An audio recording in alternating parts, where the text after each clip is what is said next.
Genius Kids.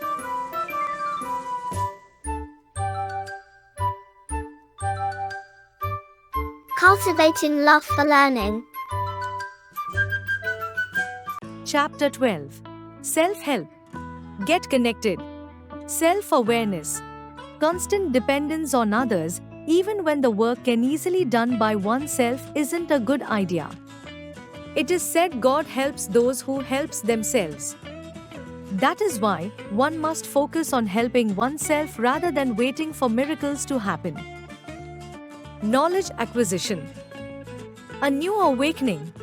When Rashi moved to a new town, she was expecting that she would take time to adjust. Her new school had different languages to learn and she would have to make new friends as well. She wondered if her friends would help her out in her studies. On the first day at school, Rashi felt nervous but excited as well. She couldn't wait to see what her new timetable would be like. She was impatiently waiting in queue to enter the bus. Rashi reached school and went to her class. Nervously, she sat at a desk near the door. By the end of the day, Rashi had thoroughly enjoyed in her class. She had gotten to know a lot of her classmates and was looking forward to a great year. The teachers had asked the other students to help out Rashi as she was new and inexperienced with the French language. Two girls, Akriti and Sayuni, had told her that they would help her out with the studies. Soon, Rashi, Akriti and Sayuni were going to each other's homes. Akriti and Sayuni helped Rashi a lot. They shared their notes with her, helped her with homework, and taught her well. Rashi was quite dependent on them. Every little query she had, she would immediately ring up one of them.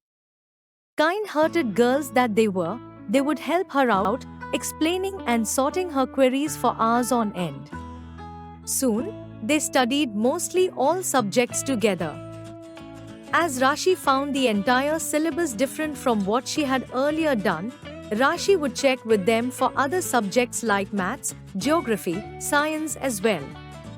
Akriti and Sayuni really stood by Rashi. They all became really good friends. By the end of the year, they were Rashi's best friends cum tutors. However, just as Rashi had to move towns, Sayuni and Akriti also moved away. Their parents were transferred and they both moved to different places across the country. Now Rashi felt lonely. She had other friends but no one who would help her with studies as well. Rashi soon lagged behind.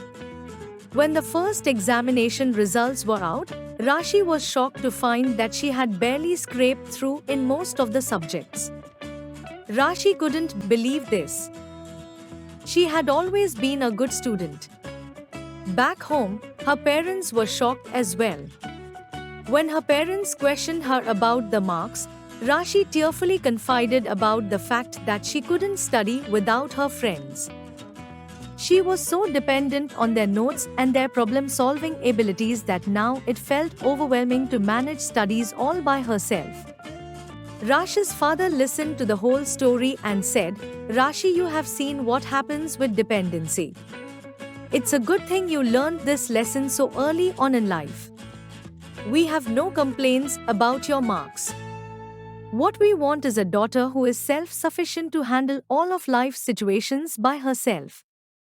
It might not be easy at first, but soon you will learn the art of self-help."